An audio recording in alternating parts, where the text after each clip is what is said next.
How did you go about tuning your signature amplifier, the KR7, and why?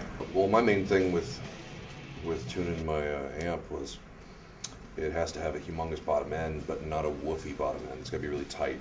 A lot of amps can't go up to 9 without shit the bed, so that was one thing that I wanted, was a really tight, focused low end.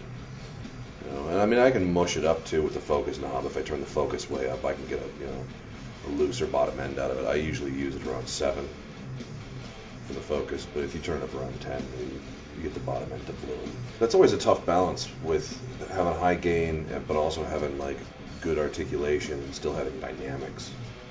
And again, without having your speakers kind of fall apart.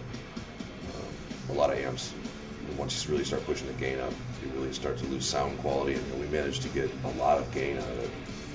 But you can still hear, every little bit of inflection in the notes, every bit of my pick attack.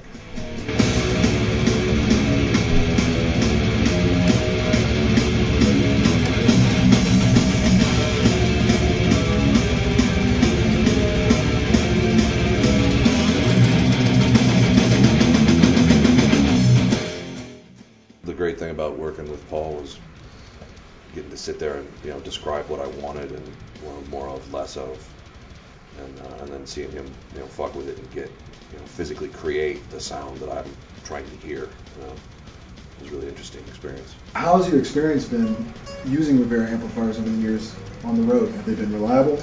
I've never as much as lost a tube or a fuse. Never had a buzz. I mean, my rig from top to bottom is pretty rock solid. Now, of course, I just jinxed myself. Your recording settings for the amp versus your live settings are completely different. Why is that? Radically different, yeah. When you're in the studio, everything's totally different. You know what I mean? When you put a couple mics up, how many different mics, how many different cabs, whatever configuration you use, it's just a whole different world. Like, you'll find that just adding a little bit of gain will cause the mic to wash out because the speaker's washing in a little bit. Same thing with the bottom end. Like, I tend to roll a lot of bottom out. Doesn't sound like you need it when you're just there in a room, but the interaction between the speaker and the air and the diaphragms of different microphones, I mean, it affects them differently, and each microphone has its own sound, and depending on its placement, it has its own sound, and it does different shit to it. So you can have a monster guitar sound sitting there in your bedroom, you got a little practice amp and a Boss Metal Zone, and you got it scooped out, and you think it sounds great, but try playing with some drums and a bass, and your sound's going to disappear. You won't be able to hear yourself. I used to do that. I just thought I needed more watts. If I had more watts, more cabinets, you'd be able to hear me. It was just, it's the EQ. It's the physical thing that you're putting out there sonically. You need to have those frequencies present. That's what a big thing I was trying to focus on achieving, and I think we did, was recording as many frequencies as possible. Like, not cutting really anything, throwing as much out there, onto the tracks, because you can always remove it later, and you can tailor it later, remove a little of this, remove a little of that. But to try to add something that's not there just doesn't really work out that well.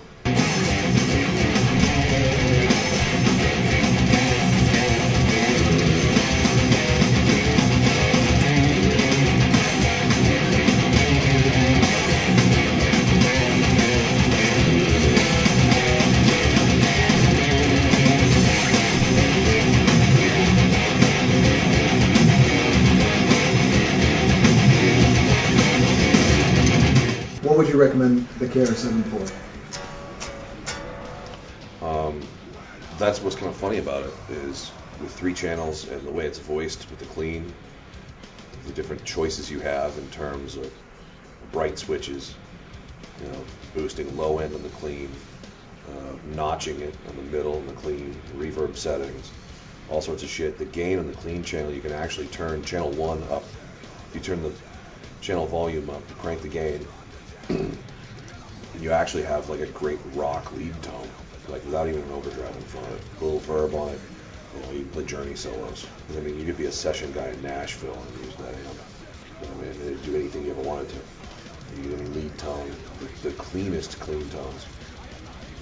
And that's what's funny about it, is you don't need other shit.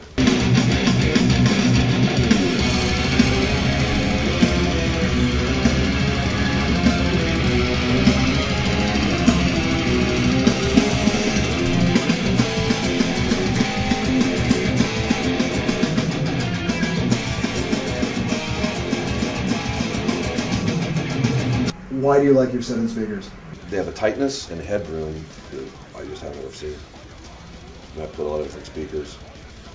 I was using G12T75 Celestians for a few years before finding those hundreds.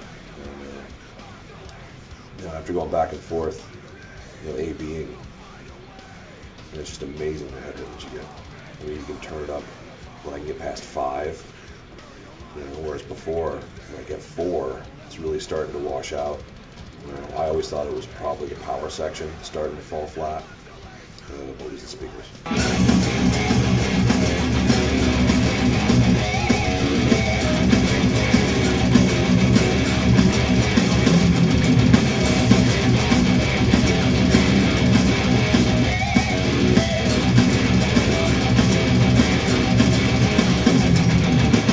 The frequency range that they put out and where they push, maybe they color certain things.